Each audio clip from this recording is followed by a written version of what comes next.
everyone. I just want to play this video for you guys, and I want you guys to listen to this Festus Okoye, the INEC official, what he said about the election, following the question asked by our own Sharon. And maybe we can look at it again and perhaps maybe a big lesson. So, if you say you cannot tell us specifically what went wrong, and I'd like to ask you whether it was human or machine error, but you say you are not able to tell us. But This should be a low hanging fruit answer. Low hanging. Very easy one. What happened? Was it machine or human? You can tell right away because this happened across the nation. So it won't be lack of data source. This is a global outage. The inability to upload the presidential result happened globally across the nation. You can't say you lack data to tell that. The only question you ask now is this machine error or human error? Guys, there were three elections on that day: the reps, the Senate, and the presidential. Right? I'll play this video. He will talk about this. But the thing is, it's so easy to say it is human or it is machine error. And you can say you are still researching to find the root cause, but this is since February 25th. You have March, April, May, June, 4 whole months, and this is July, and they don't have the answer because you can do a forensic audit right away. You can get a report from Amazon. Listen, you paying huge millions of dollars or billions of naira for this. Amazon will give you the report in a heartbeat.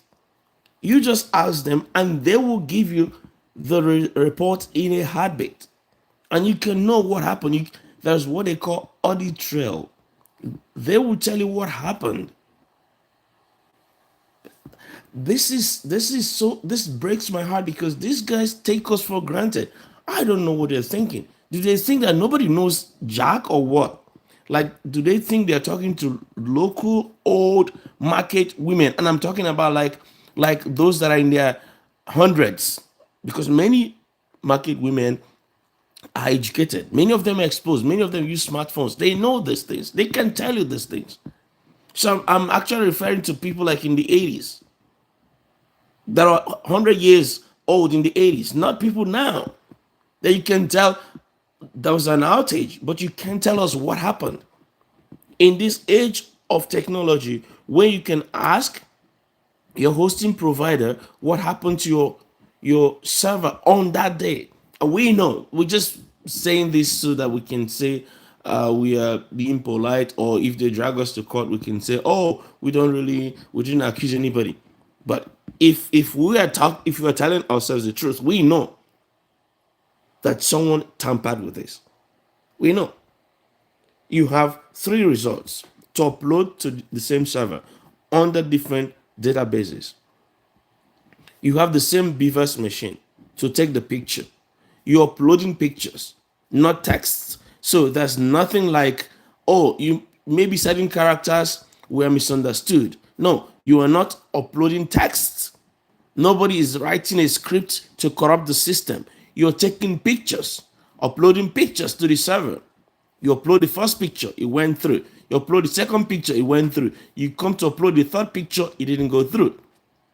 In other locations, they start with the second picture. They upload the second picture, it went through. They upload the first picture, it went through. They try the third picture, it didn't go through. You go to another location. They start with the third picture. They try, it didn't go through. They try, it didn't go through. They tried the second or first, both of them went through. In other locations, like where Macaroni and the rest of them voted, they tried the third one, it didn't go through. And then they called some people at the back end and they told them that you can do what they call offline upload. You can make it look as if it was uploaded, but it wouldn't be uploaded. So they did that to deceive the people and they went home. But the second and first pictures went through, but the third one didn't go through. And you're telling us like cock and bull story because you guys know what you did. It was a simple thing. You go to the server, you change the password. I do this all the time in my databases. You go to the server, you change the password at the back end. And all the front end machines cannot communicate with the server because the server will reject the communication because you don't have authorization to access the server. And when you are done, you just change back the server, the password of your server. You just change back the database password, and everything works fine again. Ta-da! It's working. That's what happened. And we there's some publicly available audit trail on that AWS server for INEC portal on that event and that period. There were password changes that happened very close to that election time. Guys, don't take us for granted, man. I just let this guy play this, but I don't know why he's allowing himself to be used like this. I'm talking about Festus Okoye being a lawyer also. I don't understand why he's allowing himself to be used this way. And I saw him in another video saying, "Oh, if I go beyond this, then you'll be paying for that." Blah blah blah. I'm not an expert. I'm just a lawyer. You can ask your experts. Don't come out to speak when you don't know. Ask your expert what happened. Heads should be rolling now. And the INEC chairman Mahmoud was saying the other day they had 250 something people to prosecute. guys, guys, he shouldn't have announced the results without knowing, without the actual collation. You didn't do collation, you just announced the result. And they asked you at the tribunal, can you give us a proof of how you came up with the result? You can't. The process is so important. The process is so critical. Let's just listen to this guy one more Is it time. the same process if it did not work well for the presidential election? Is it the same one? That in terms of result upload, that it worked for the senatorial election, it worked for the House of Representative elections, it worked for the governorship election, and it worked for the State Assembly election. So in 4 out of 5, it worked well. So it will not be correct to say that, the issue of using the beavers for a result upload failed. No. So what we are going to do is that since from the 4th of July, we are going to begin our own internal review with... Okay, I'm going to stop you so far. So there were 4 elections. 4 of them were uploaded correctly, according to him. And only one didn't work. And that one was a total blackout nationwide. And just so you know, it was the one on February 25th, the presidential election. The reps worked, the Senate worked, but the presidential didn't work anywhere in the nation. And in some states, you have 3 senators, or 3 senatorial elections, right? They were electing 100 and something people, 109 people or so. So you have more papers to take picture of. But the presidential, you just have one picture to take. One picture to upload for the presidential election. One picture. In fact, for all of them, you just have one picture to upload because really the result is written on a sheet. The EC8A is written on a sheet. You take a picture of that and upload. 2 worked. 2 out of 3 worked like that. And the server is taking only like is taking, that's just one entry in the server for the presidential versus where you have in a state there are 3 senatorial candidates. There are 3 senatorial slots, and you're uploading 3 pictures. So let's say in Lagos State, for instance, let's say you have Lagos West, East, and Central. You have 3, let's say 3 senatorial slots in Lagos. So on the IREF portal or the INEC server, you will have 3 buckets or 3 databases to enter this. So one for East, one for West, one for Central, only for Senate. And then many more for House, for the representatives. And then for presidential, for the entire Lagos, you have 1. So you have 1 database for presidential, 3 for senatorial, and many more for the House of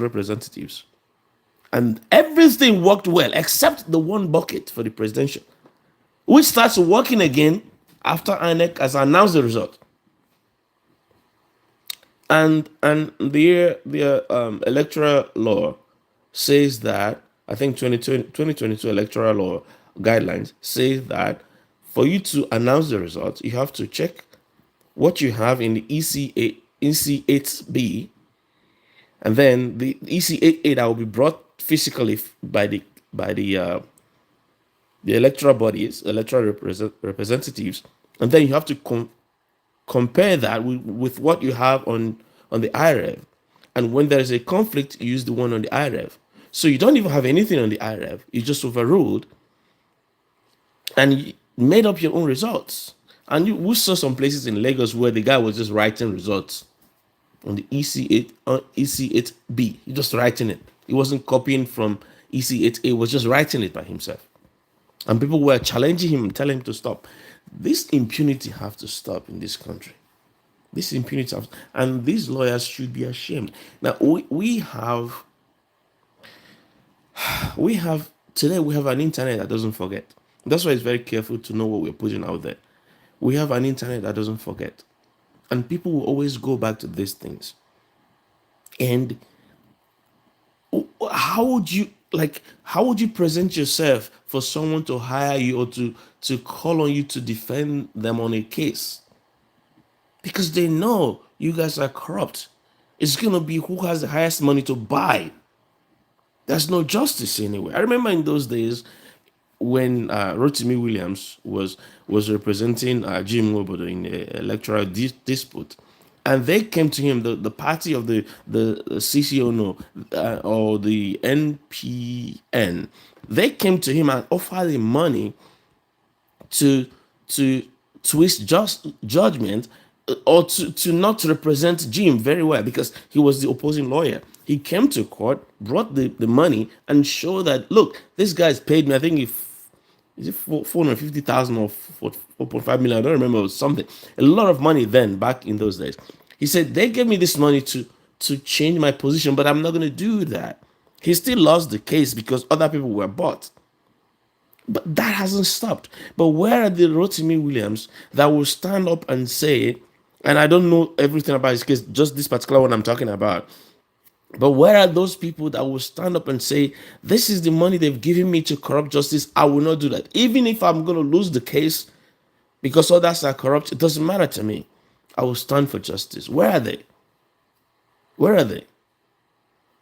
And I hope that this country doesn't descend to anarchy because of this impunity.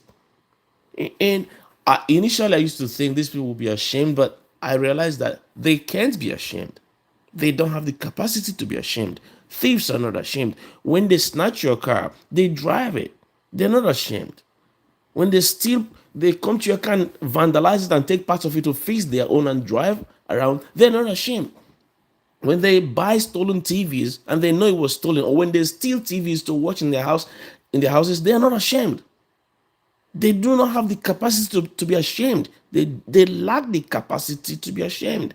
So when you're, being naive like as I was, thinking when you expose them, they will be ashamed. They will not be ashamed. They don't have the capacity.